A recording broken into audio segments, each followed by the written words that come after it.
Hello everyone, look at my beautiful monstera, যেটা আমি drawing রুমে সাজাই।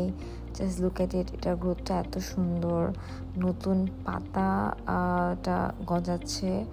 আমি এটা একদিন রোদে দিই নাই, but look at it, it গ্রিউ so nicely. যদিও এটা জানালার পাশে দেওয়া, তো এই জন্য এখানে আলোটা ও ব্রাইট সানলাইট পায় আর কি। আমার কিছু কিছু প্ল্যান্ট রোদে দেওয়া লাগে, যেগুলো মনে হচ্ছে আচ্ছা পাতাগুলো একটু শুকায় যাচ্ছে। আবার কিছু প্ল্যান্ট আমি কখনোই রোদে দিই নাই, যেমন এই স্নেক প্ল্যান্টটা আমি একদিনও রোদে দিই নাই, বাট এটার নিউ নিউ পাতা গজাচ্ছে। আবার এই মানি প্ল্যান্টটা রোদে দিই নাই দেখে এটার পাতা গজানোটা কমে গিয়েছে। এটাও মোটামুটি ফাইন, এটা মাঝে মধ্যে দিই, মাঝে মধ্যে দিই না। ইট ডিপেন্ডস, যদি পাতা শুকায় যায় তখন দিই। এটা আমি একদিন রোদে দিই না, এটার গ্রোথটা খুবই ভালো।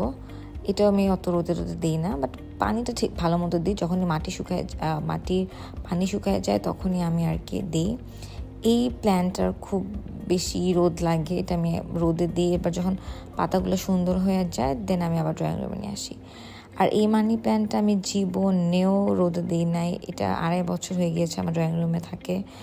আর এটার গ্রোথটা খুবই ভালো। দিস ইজ আ জিজি প্ল্যান্ট, যেটা ব্র্যাক থেকে কেনা। ব্র্যাক নার্সারির প্ল্যান্টসগুলো খুবই এক্সপেন্সিভ, 1,000 উপরে।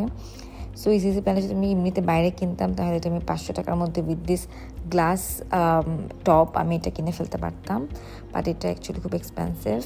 এই প্ল্যান্টটা দেখে যেমন বোঝা যাচ্ছে যে এটা একটু রোদ লাগবে, একটু ভালো মতো পরিচর্যা লাগবে। আপনারা যদি আমার মতো এরকম ইনডোর প্ল্যান্ট দিয়ে ড্রয়িং রুম সাজাতে চান তাহলে সাজাতে পারেন।